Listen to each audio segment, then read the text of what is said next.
Hello, my name is Vinay Navani. Welcome to Wilkin & Gunton Plan's webinar for today, Strategy for Reducing Your 2015 Tax Bill.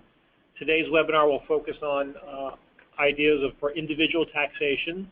Tomorrow we're going to have a similar webinar focused on business taxation, but more about that later.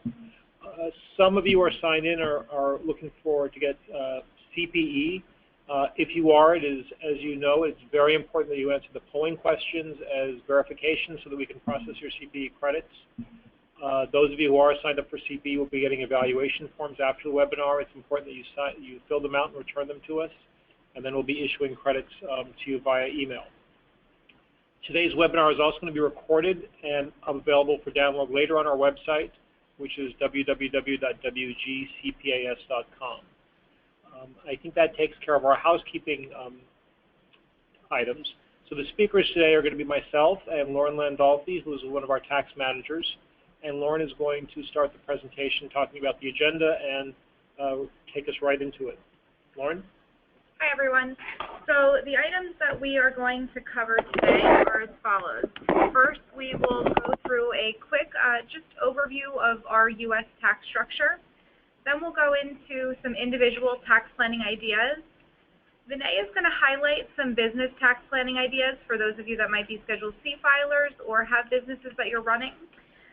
And then last, we'll round it up and discuss what provisions have expired, and we'll also kind of highlight some of the political landscape and what we see on the horizon. So let's get right into this and go through our tax structure overview. So we have a regular tax system that is a graduated tax rate, and you'll see these brackets on the table on the side of your screen. And these graduated rates allow your income to be taxed at each of the lower rates, and once you get into that next tax bracket, then you're going to be paying tax at the higher rate on that excess. You get the benefit of the lower rates before you start paying those higher rates. Our regular tax rates are going to range from 0% all the way up to 39.6%, and the rate that you're going to pay depends on what type of income it is, as well as some other factors. In addition to our regular tax rates, we also have capital gains taxes. Capital gains are classified in one of two ways. They're either classified as short-term or long-term. Now, a short-term capital gain results in no preferential tax rate, so those ordinary rates that were on the previous slide, that's what's going to apply to a short-term capital gain. A short-term rate is going to be something that's held for 1 year or less. A long-term capital gain is something that's held greater than a year, and those tax rates are preferential at either 0%, 15%, or 20%. Now, what capital gain rate you pay depends on what your regular tax bracket is. And that's what this chart below at the bottom of the screen is going to show. So for our taxpayers whose regular tax rate is either 10 or 15%, they pay 0 capital gains rate. So any long-term capital gains are taxed at 0%. For our taxpayers that are in the 39.6% bracket, their capital gain tax rate for long-term cap gains is 20%, and everybody else in between, they're going to pay 15%. Well, Lauren, let me just add a point. If you look at that slide, you may say, okay, if long-term capital gains get a great rate, why do I even care about short-term capital gains? And you do care about short-term capital gains to the extent that you have capital losses, whether they're short-term or long-term. You still need capital gains to offset those capital losses. So short-term capital gains can be very important depending on your loss positions. Great. So next we will discuss the alternative minimum tax, or AMT, which is a lot of people's dreaded tax phrase.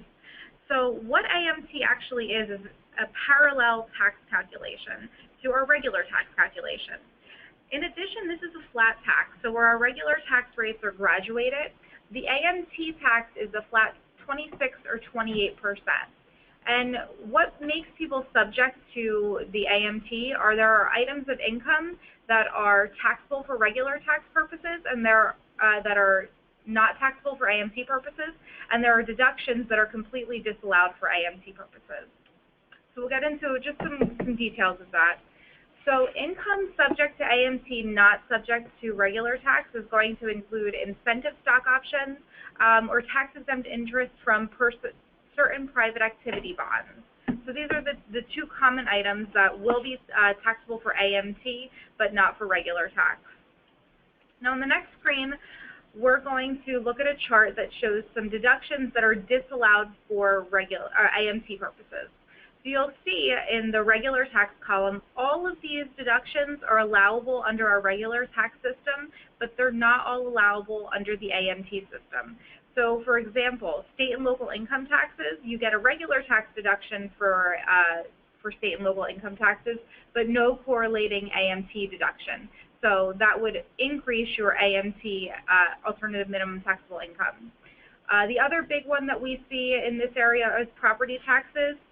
In addition, professional fees, investment expenses, these are all disallowed deductions for AMT purposes. Next, we're going to go through a quick example. These are the assumptions, and on the next slide, we're going to show you the results. So we are going to look at an individual who has wages of $300,000.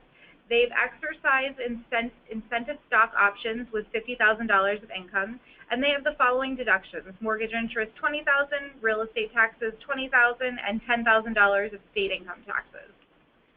So this individual, you'll notice for regular tax purposes, their income is only $300,000, which was their wages.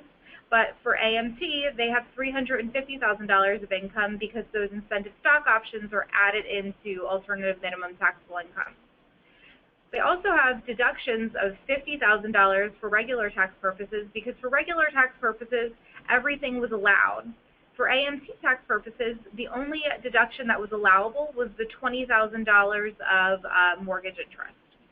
So you'll see what happens is we have a taxable income for regular tax purposes of $250,000, while the alternative minimum taxable income is $330,000. So that's a pretty big swing, $80,000.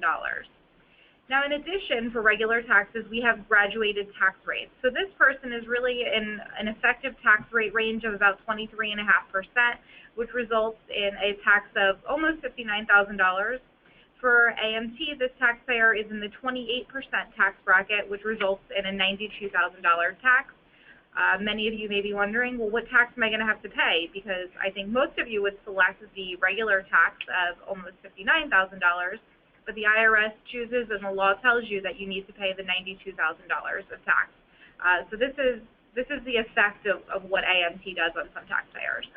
You know, a lot of clients will ask me, at what income level am I subject to AMT? And I think what this example shows us is that there really is no number that we can point to that says if you make over this amount, you're going to be subject to AMT. It's really an interrelationship of a number of factors. So the biggest deduction that's disallowed for AMT for most people is the state and local taxes. So people in high tax states like New York, New Jersey, California tend to be subject to AMT at lower income levels than somebody that, say who lives in Nevada that doesn't have an income tax. So there really is no one-size-fits-all answer when it comes to AMT. Right. And with respect to AMT, we've actually seen some taxpayers going out of AMT in recent years because if you think of our regular tax rates, the highest regular tax rates all the way up to 39.6%. So some taxpayers are getting excited that they're not paying the AMT anymore, but in actuality they're not paying AMT because the regular tax has just so far exceeded AMT that that's the result. Right. So next we have our Medicare surtax, and this came into play just a couple of years ago. And this is a two-pronged tax on both earned and unearned income. So our first prong is our tax on earned income, and that's a 0.9% tax on wages and self-employment earnings that are in excess of these thresholds below. So for taxpayers that are married, the threshold is $250,000. Separate, it's $125,000. And anybody that's not married or filing separate, all of their filing statuses, the threshold is $200,000. Now, what's important to note here is that employers are not required to consider your spouse's earnings when they're withholding. So you may have a taxpayer that when they have their earnings, they're married, earning under $250,000, but they also have a spouse that's earning right under $250,000. So their employer is not going to withhold this excess, this extra 0.9%, because on their own, they do not meet that $250,000 filing threshold. but when you look at the taxpayers together, they clearly far exceed that $250,000 threshold. There's really nothing you can do about it from a withholding standpoint. What you can do is watch your estimate. So when you're calculating your estimated tax payments, you may need to consider that this 0.9% withholding is going to be due with your tax return. It just won't be withheld because your employer isn't going to know what your spouse's earnings are. Just something to note. Now, the second prong is our unearned prong, and this is a 3.8% tax on the lesser of our net investment income over the excess of modified adjusted gross income over these thresholds. So it's the same AGI thresholds that were in the prior slide, the 250, 125, or 200,000, depending on filing status. And what is this 3.8% assessed on? It's going to include any investment income, so interest, dividends, annuities, rents, royalties, those capital gains we were talking about earlier. What it's not going to include is your trade or business income, your earnings, your active earned income. It also doesn't include retirement plans, and tax-exempt income is also tax-exempt for Medicare surtax purposes. So this chart basically tells you, puts in picture form what we just spoke about. So for taxpayers that are under $200,000 single and greater, the Medicare tax rate on earned income is 2.9%, and investment income is 0%. And what this really tells us is that regardless of whether you exceed these thresholds, you're still paying Medicare taxes, through your payroll withholding. So this 2.9% is your employer and your employee portion. So everyone is still paying some Medicare tax. That hasn't changed. What happens is when you get into these excess, when you're exceeding the threshold, that's when you're going to pay the additional 0.9%, and that's when you're going to get up to a total 3.8% on earned income, and investment income is still 3.8%. So Lauren, just to clarify, what's new in the last few years is the 0.9% on the earned income, and then the 3.8% on the investment income is the whole new system that's come in that we're still getting used to. Correct. So that if somebody's in the top tax bracket, not only are you paying the top 39.6% rate on the ordinary income, but on the investment income you're paying 3.8% on that amount as well. Correct. This is in addition to the regular tax rates. So next, let's get into some tax planning strategies now that we have an understanding of the tax structure. So the biggest thing we can tell our clients from a tax planning standpoint is to manage your tax brackets. And our traditional tax planning methodology tells us that we want to accelerate deductions while we are deferring our income. And what that does is that pulls your 2015 income down to the lowest level possible, which keeps you in the lowest tax bracket possible. So this is traditional tax planning, what we're used to advising our clients to do. So how do you do that? To defer income, salaried individuals can manage the timing of their year-end bonus. If you think of how you pay your taxes, you're on the cash basis. So if you are earning wages, if you have a year-end bonus that you can defer until January 1 of 2016, that would reduce your 2015 income. This is also important for cash basis taxpayers that are self-employed. You want to try to manage your year-end income. This doesn't mean if you receive a check on December 31st that you take the envelope and shove it in the desk drawer and pretend you didn't see it until January 1st. That's not what this means. But to the extent that you can try to defer income to January, it would help defer to keep your current year income down. So the next thing we'll go into is accelerating our deductions. And we're going to go through all of these itemized deductions individually to give you some tips as to what they mean individually. We also have to consider that there is an overall limitation on itemized deductions, these TEAS limitations, and that's for married taxpayers that have AGI in excess of almost $310,000, or single taxpayers in excess of $258,000. And what that means is that if your AGI is in excess of these thresholds, then your itemized deductions are going to be limited. So you won't get a dollar-for-dollar reduction off of your taxable income once you've hit these thresholds. So the first itemized deduction we'll go into is our mortgage interest.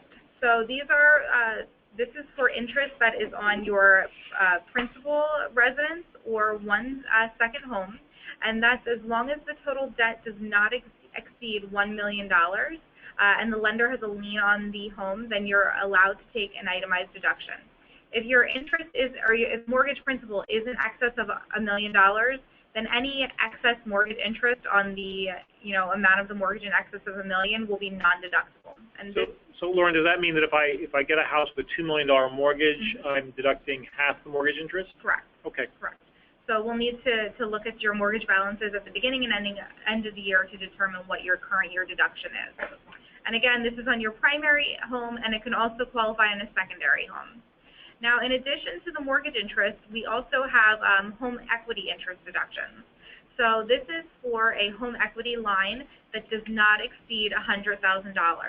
Same principle applies to home equity debt. If you do have a home equity line that's in excess of that $100,000, then only a portion of the interest related to it would be deductible.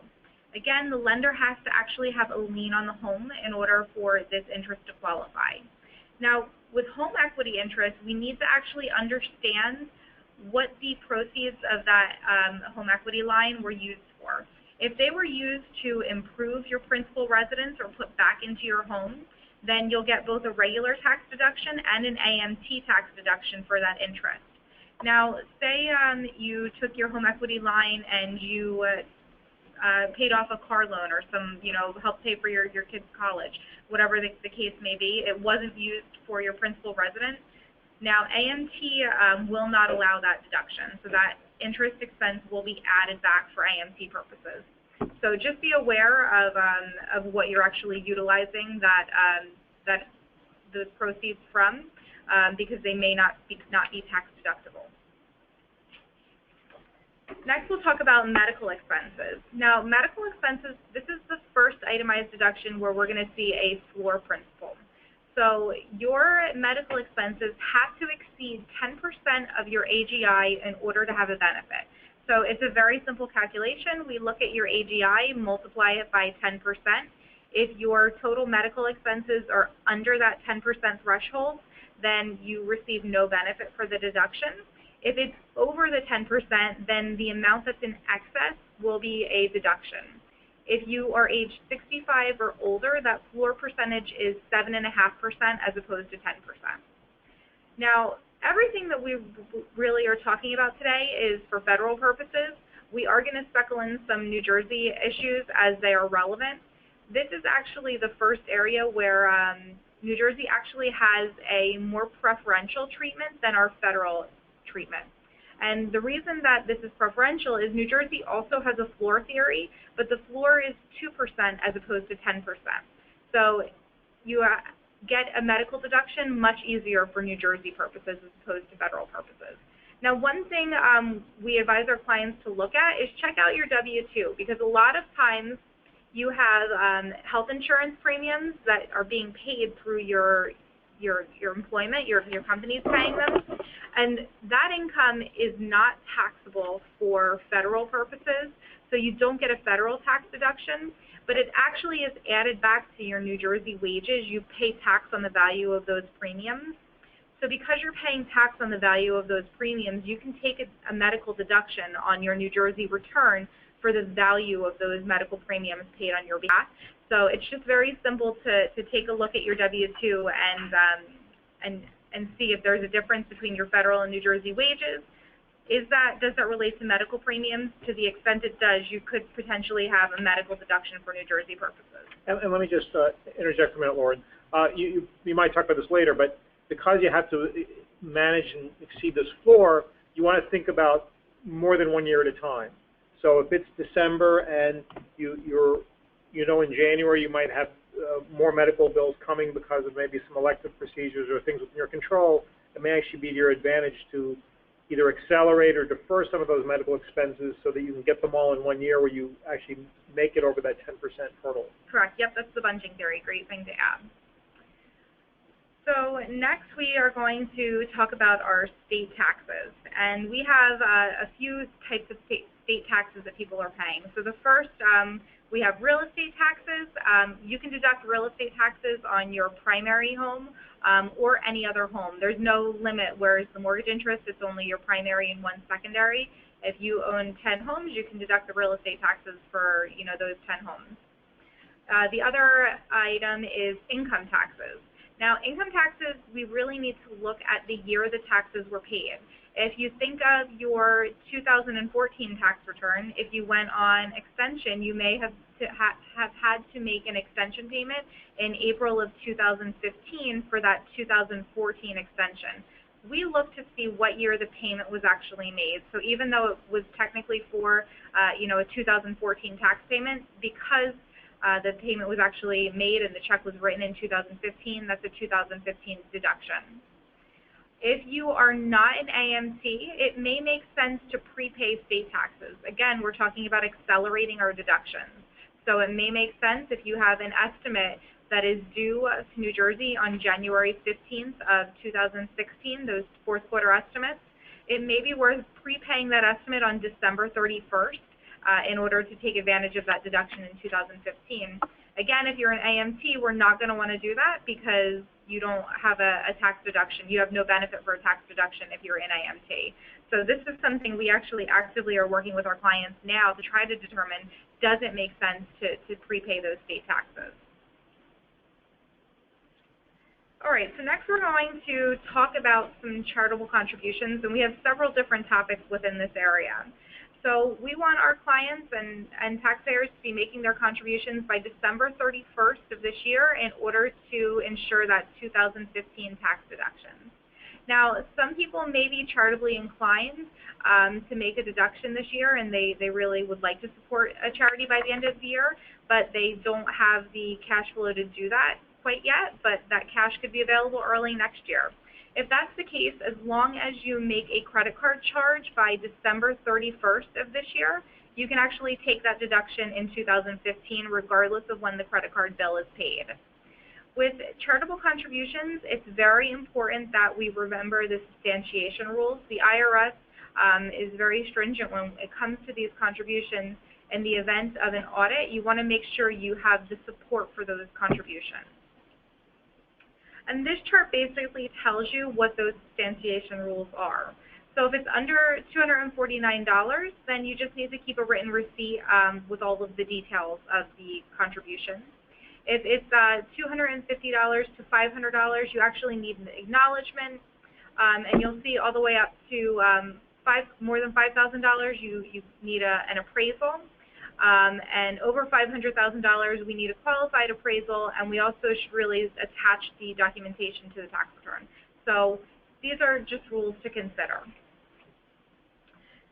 In addition to cash contributions, you can also make non-cash contributions. So the big thing we like to advise our clients are, it doesn't really even have to be property, it could be securities. If you are holding security and it's been held for a long-term holding period, it may make sense to actually transfer that security directly to the charity. What that does is you have now avoided gain on the potential sale, and you've also received a full fair market value donation for the value of that charitable deduction. Now, if the stock is depreciated, it does not make sense to gift the security directly to the charity. You want to actually sell depreciated securities because now you've enabled yourself to take the capital loss, and then you can actually just transfer the cash of the security.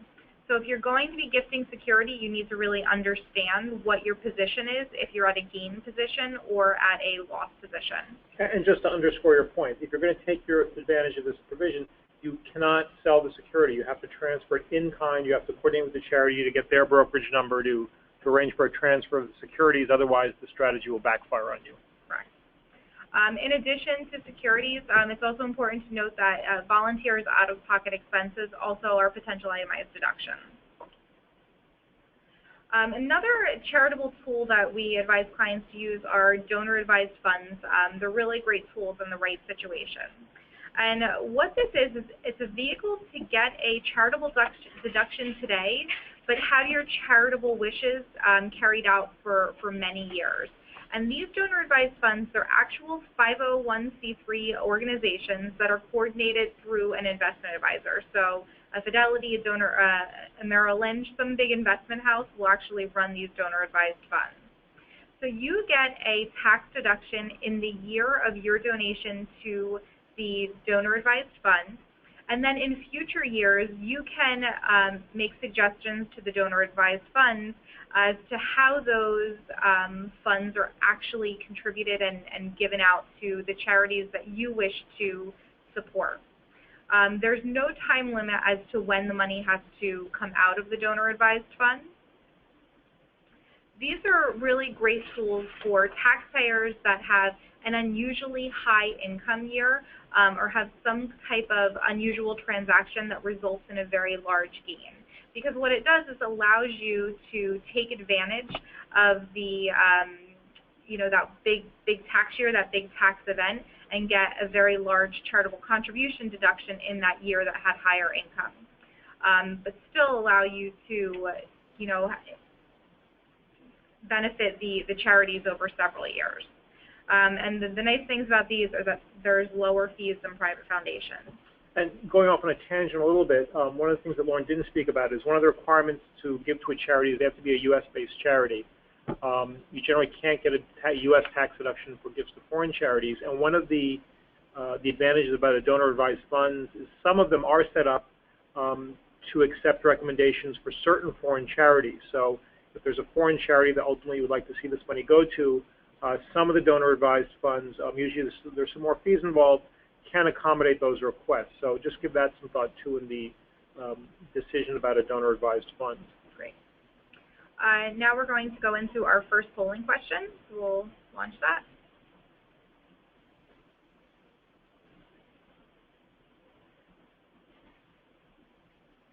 And it is important that everybody who's looking for CPA credit answer the question. We'll keep it open for another 30 seconds or so.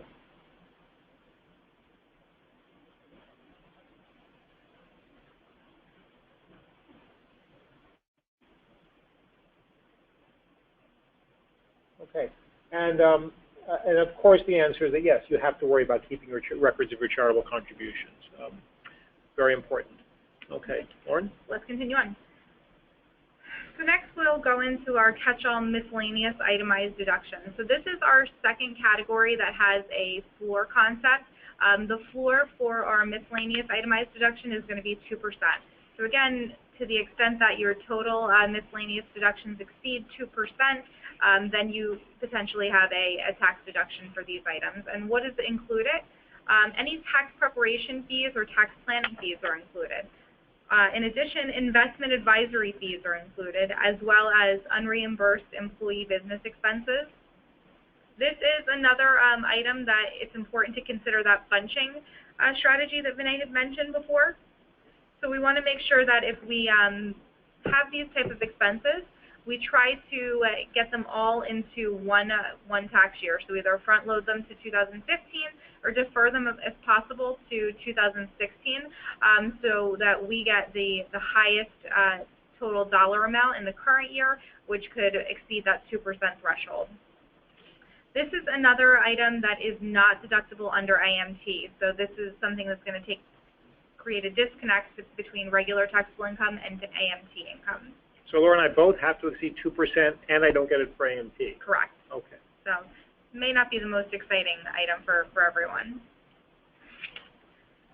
Okay, so next we'll get into some capital gain and loss management strategies. So what taxpayers that are looking at their investment portfolio, you're getting your year-end statements or your November statements and seeing that you have some realized capital gains this year, it may make sense to try to harvest some capital losses to mitigate the effect of those capital gains. As Vinay had mentioned, capital gains are only taxable to the extent that they aren't offset by any capital losses. Some taxpayers may want to harvest a capital loss but still hold on to that security. In that case, you have to watch out for these wash sale rules. what the wash sale rules is, they require you to look 31 days before and after the date of that sale. And if you repurchase that security within that time frame, then the loss is going to be disallowed. So you've actually not really created any loss. That loss is disallowed until the security is sold in the future. The nice thing about harvesting capital losses is that we also get to benefit New Jersey as well, because New Jersey with capital losses has a use it or lose it principle. So if you have a large capital loss in a year, you may not be able to benefit for New Jersey purposes, because if you don't utilize that whole loss, it will be lost for forever.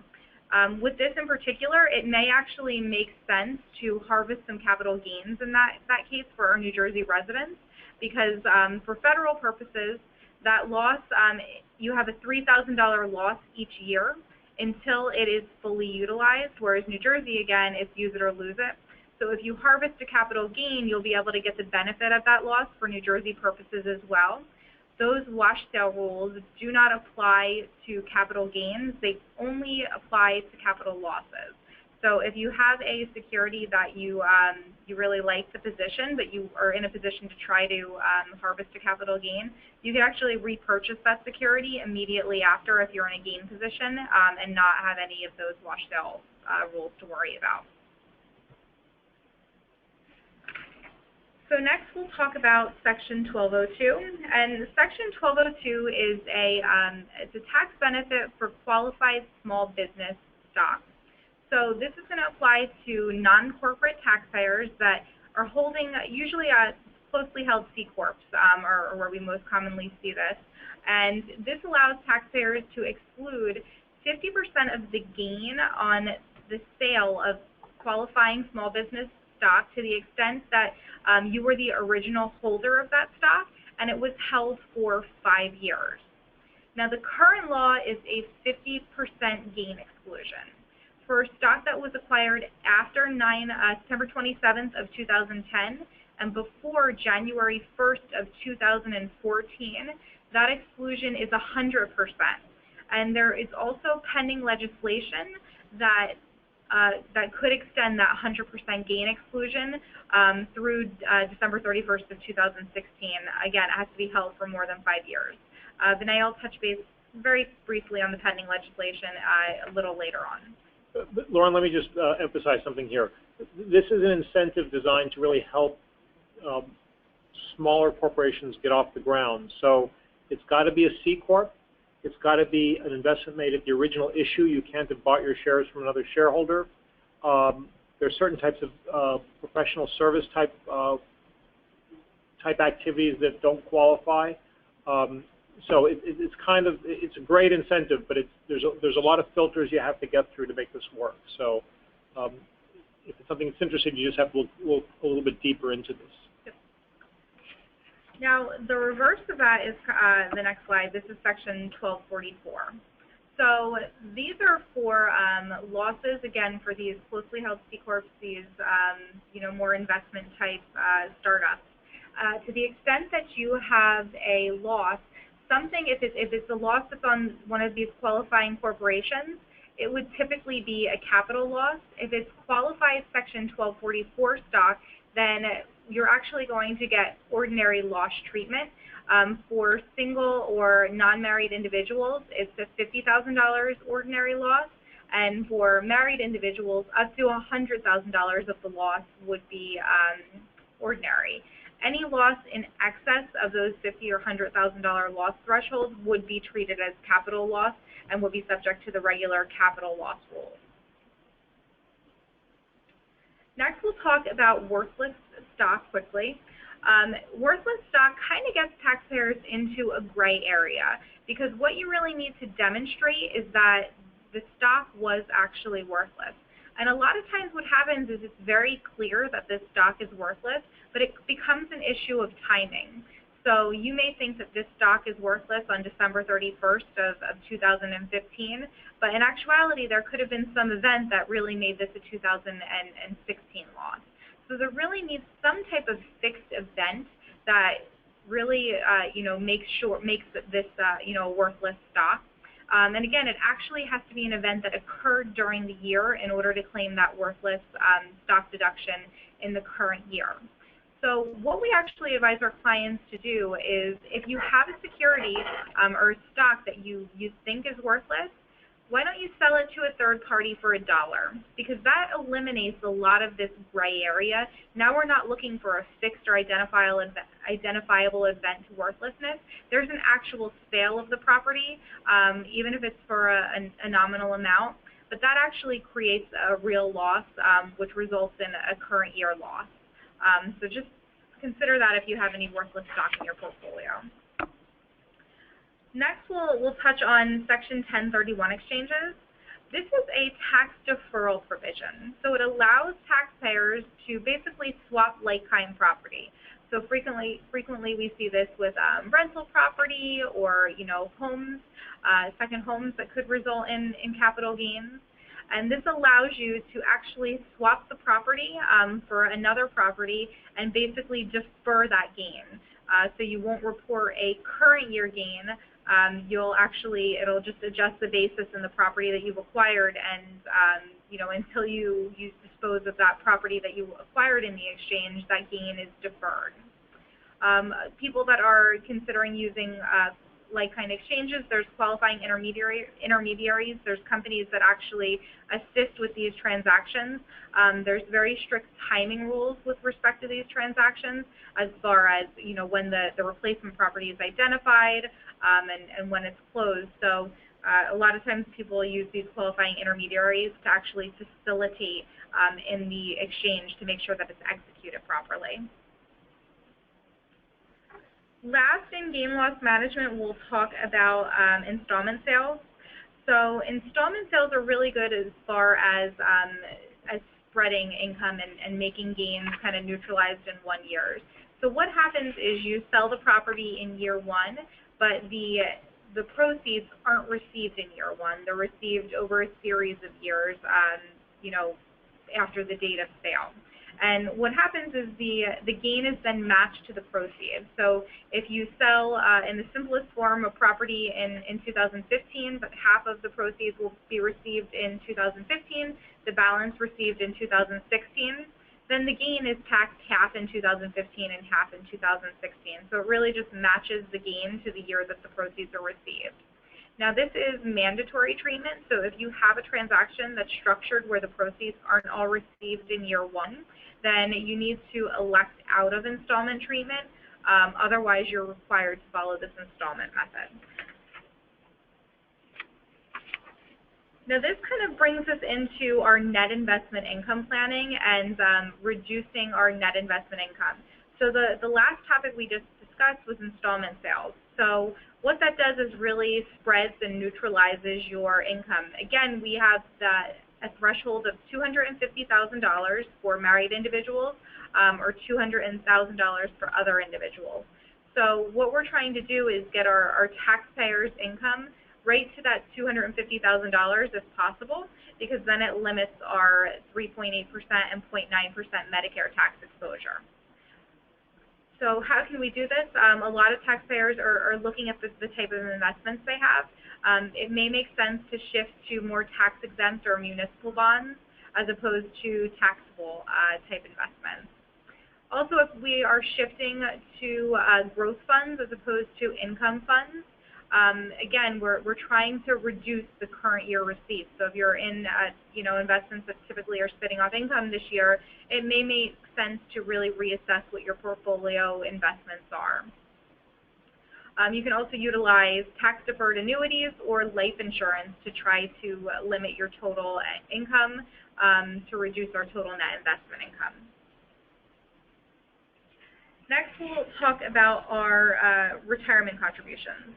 So what we want to do is really maximize our retirement contributions and maximize what we're putting away for retirement. So we're going to go through these 4 types of plans on each of the next slides. So our 401k limitations this year, the deferral limit is $18,000 a person. For 2015, taxpayers over age 50 can also make a catch-up contribution of $6,000. So those, again, over 50, you can have a up to $24,000 401k deferral. Now, our IRA limits for 2015 are $5,500 a person. I think these remain unchanged from last year.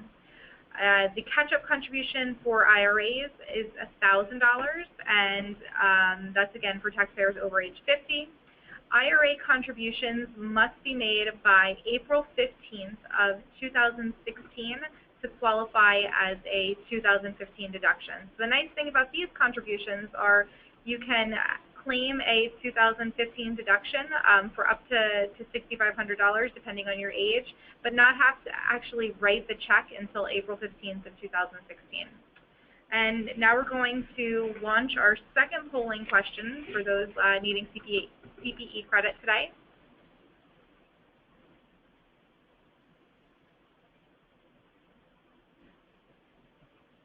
So please answer the questions to make sure that we can get you the CPE credit that you're looking for.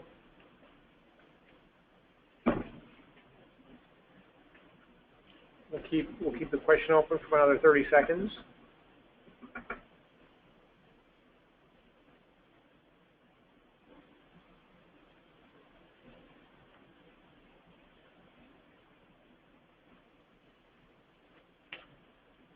And why don't we go ahead and move on. Taxpayers have until April 15th, 2016 to make IRA contributions for the 2015 year. And of course, that's correct. You get that additional window of time that Lauren just mentioned. Okay, so let's go through what types of IRAs we have. So we have a traditional deductible IRA. That allows you a tax deduction today, and you pay tax when the money is actually distributed in retirement. And you'll see these are available for taxpayers with AGI over $118,000. If you're covered by an employer plan, then this isn't available if your AGI is over $118,000. Now, if you're not covered by an employee retirement plan, then we don't have any of these AGI thresholds to worry about. Traditional non-deductible IRA, these are for people that don't qualify for that deduction because they may be covered by an employer plan, or their AGI could be too high. So this does not allow you a tax deduction today, and you pay tax on the increase in value when the money is actually distributed in retirement. So a lot of taxpayers are going to ask us, well, why am I going to do this? If I don't get a deduction today, what's the benefit? And the benefit really is tax deferral. So the money is allowed to grow tax-free until it's actually distributed in retirement. It's critical with these plans to track the basis in your retirement account and the contributions that you've made, and that's done by filing Form 8606 with your tax return. Reason is you've already paid tax on those contributions, so you want to make sure when the money comes out, you take credit for what you've actually already paid tax on. And last, we have a Roth IRA. So this doesn't allow you a tax deduction today, but when the money comes out in retirement, it's entirely tax-free, which is potentially a really great benefit. Whether or not to invest in a Roth or a traditional plan really depends on your own personal situation. We really want to be cognizant of what tax bracket you are in today versus what tax bracket you're going to be in at retirement. So, typically the general rule is that, taxpayers just out of college, just starting out, are in lower tax brackets. So it may make sense to consider these Roth alternatives. And, once you're really working and earning high income, then you're actually going to want to go more the traditional route because your tax deduction today is more valuable at the higher tax rate. For Roth IRAs, there is this phase-out. Taxpayers that have AGI between $183,000 and $193,000 are not allowed to make, once you get over $193,000, you're not allowed to make a Roth IRA contribution. And last, we'll talk about Roth IRA conversions. So taxpayers that currently have traditional IRAs may want to convert their traditional IRA to a Roth IRA. That would actually be a taxable event in the year of conversion, so you'd actually pay tax on the value of that account. in the year that you make the conversion, but then it functions as a Roth IRA going forward. So the money continues to appreciate tax-free and then comes out entirely tax-free at retirement. Now, whether or not to make that conversion is a very complex analysis, but some things that are going to drive you to making that decision is the value of your IRA currently low. So, are your investments low based on stock market values? Do you have a low-income year? Could you, have a large taxable income, event this year that wouldn't, throw you into these top 39.6% brackets? And by doing this, is this going to lower your modified adjusted gross income in the long run? Again, we're trying to keep under those modified adjusted gross income thresholds relating to the 3.8% Medicare surtax. Would that help your long-term objective? A few quick other items to consider, utilizing tax credits and other saving options. So if you have a child that is in daycare and they're in daycare to allow you to work, you could potentially have a credit for those costs. There's also child tax credits for certain taxpayers that don't exceed the AGI threshold. There's also some great education benefits. So these could qualify for you, or if you're paying for the education for your children, you could potentially have a tax benefit, a tax credit. And that's going to be our American Opportunity Credit, our Lifetime Learning Credit. Also for taxpayers that have student loans, your student loan interest is deductible. The phase-outs for the student loan interest deduction are very low, so really these only benefit our lower income taxpayers, but it could benefit your children. And also consider 529 plan investments to start saving for college. We also have the Savers Credit. That's for lower income taxpayers that are making retirement contributions. The adoption credit is designed to help defray the cost of, of adoption for, again, this is going to be for more of our lower income taxpayers. Health savings accounts are a great tool, as well as the Section 121 benefit. So this benefit is for taxpayers that are selling their primary residence. Up to $500,000 of the gain on the sale of your primary residence for married taxpayers is excluded if you qualify. And qualifying really means that for 2 of the past 5 years, this has been your primary home. And now Vinay is going to bring us out to the close with some business tax planning. So there's really, the focus of today's presentation has been more on individual planning, but we're going to talk about just some of the very basics that if you have a sole proprietorship business or something, some common themes that may be of interest. So let's talk about fixed assets, because that's often an important expense for most businesses. So, I go out and I have to buy computers, furniture, things like that. It would be nice if I could just deduct it all in 1 year, and maybe you can, but the general rule is that we look at IRS tables, they tell us how long the depreciable life is of that asset, and we get a deduction over time for that asset, even though we may have spent all the cash in year 1. So in an effort to help stimulate this and avoid that result, there's this part of the tax code which has been around for a long time called Section 179 that basically says that if I buy something today, I get to deduct it fully instead of spreading it out. And the current law has been that I can deduct up to $25,000 of tangible property that I buy.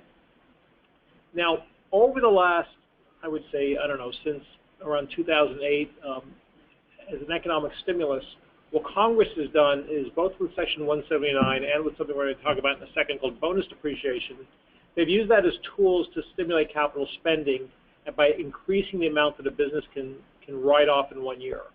So last year, the last few years, Section 179 expense has been around $200,000 or $250,000 that you could acquire and immediately expense. So as we stand here today, the law is $25,000, which has been the baseline for a long time. In the past few years, it has not been uncommon for Congress to extend this retroactively in the final days of December, and that very well may be what happens this year. And if it does, we could see that this Section 179 goes up to $200,000, the ability to deduct $200,000. it puts businesses in a difficult position because you don't know whether it's going to happen or not. In fact, I was reading an article today that says you can't order, on Amazon, get Amazon Prime delivery on a forklift. It takes time to acquire these heavy capital expenditures. For the Section 179 expense, you could acquire new or used equipment, and that's going to be a point of contrast, because now let's talk about the other tool, which is bonus depreciation. So bonus depreciation, there have been different flavors of it since 2008. The most common flavor has said that up to 50% of the costs can be immediately deducted in the year that you buy the asset. We've had some years since 2008 where there was actually 100% bonus depreciation. So under current law, there's no bonus depreciation. There is pending legislation to extend bonus depreciation retroactively for calendar year 15. But again, we don't know if that's happening. It does put businesses in a difficult situation as to capital improvement spending. The one thing about bonus depreciation is it has to be new equipment. So if you're in a type of industry that might be buying used equipment, bonus depreciation will not help you. Another important factor for both bonus 179 and depreciation in general is that you're not entitled to any deductions in the current year unless the property is actually placed in service. So the fact that you've ordered something and charged it to your credit card is not going to qualify for the deduction. It's got to be in use. So a computer is relatively easy. You plug it in, you install the software, you connect it to your network. If you're a dentist, you have a dental chair, that requires, electricians, plumbing, a lot of connections, a lot of lead time to permitting to get that dental chair up and running. So it has to be up and running to take advantage of these tax breaks. There's also, as part of these tools that Congress have used, accelerated depreciation on certain leasehold improvements. So qualified leasehold improvements include things like fit-outs on interior space, special provisions for restaurants and retail space. It used to be under this provision, it was a 15-year life for those types of properties. Right now, it's not in place. We're hoping to see it come back retroactively, but again, we're watching to see what Congress does in the final month of the year. Now let's kind of shift gears and talk about retirement plans. So Lauren talked about retirement plans from an individual point of view, 401ks and IRAs and Roth IRAs. But let's look at it from a business point of view. But we're not going to get into this in too much detail, but the common theme here is that a business owner really can't have their cake and eat it too. You can't put in, fully maximize the amount you put into your particular plan and not cover your employees. So all of these plans have what they call a discrimination aspect, that depending on the type of plan and the math behind the plan and the math behind the census of your workforce, you're going to have to put some amount in the accounts for your employees to put some amounts in the owner's plans. Now, there are variations of these things that can make it relatively affordable and can actually, if you couple it with the need to incentivize and motivate employees, it can be a home run for everybody involved. Some of the plans, SEP in particular, can actually be set up and paid up until the extended due date of the tax return. So if you're a sole proprietor taxpayer, you can actually make the decision to whether to take a SEP deduction and to fund it as late as October 15th, 2016, and get a benefit in your 2015 tax return. Other plans like a 401k can be funded after by the extended due date, but they have to be set up and in place by December 31st, 2015 to get the 2015 deduction. And some have even earlier deadlines. A simple IRA, I believe, has to be set up by October 1st, so we've already missed that deadline. But these are really powerful tools, and there's a lot of different variations and that go into the different types of plans to help structure them. So now let's spend a minute just talking about where we are, and this is where we are, uncertainty. We're sitting here in December 1st, 2015, and we don't know what the law is going to be like for many of these provisions of the tax code that have expired, whether they're going to be extended retroactively or not. And I'm not going to read the list, but these are a list of some of the things that have already expired for 2015 that we're waiting to see if they're going to be extended. And on the business side, we have the Research and Development Tax Credit, which is a very common and important tax credit for companies in the high-tech, pharma, and similar type of industries. Work Opportunity Tax Credit, it really helps employers who hire employees from targeted groups that the government is trying to help motivate. And energy-efficient commercial building deductions can be a powerful deduction when you're doing an overall building rehab and looking to save money there. And where are we at? You know, we don't know. So with that, I'm looking to see, it looks like we don't have any questions, and we have about 5 minutes left. If anybody has any questions, I'd encourage you to email them into the box now. We'll wait a minute to see if anybody does have a question. And while we're waiting, I'll just remind you that tomorrow at exactly this time, we're going to have a very similar webinar, but the real focus is going to be on business planning, and we're going to go into some of these business topics in a little bit more detail. And you can register on the website at www.wgcpas.com. And it looks like we have no questions. Our contact information is available on the next slide. Here it is. So feel free to email either Lauren or I if you have any specific questions. Otherwise, we hope to talk to you tomorrow. And thank you so much for spending the hour with us today.